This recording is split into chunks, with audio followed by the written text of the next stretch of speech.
Militant activity in the Delta has plagued authorities for years and of course has taken a toll on oil production, which is crucial to Nigeria's economy.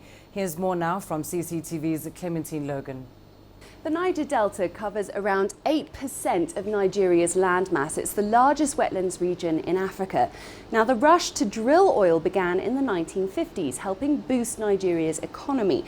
But ethnic unrest began to boil over in the 1990s, and that gave rise to hundreds of militant groups. Attacks by the movement for the emancipation of the Niger Delta crippled crude production and drove out international oil companies.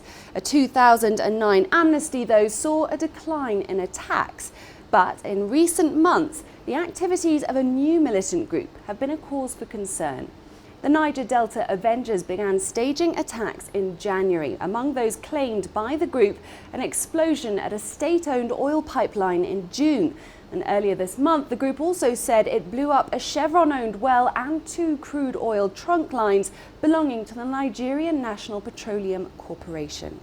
Now, these and other unclaimed attacks have seen oil production in Nigeria plummet to its lowest level in 2 decades. It's thought attacks may cost Nigeria 40% of this year's crude earnings. Back to you.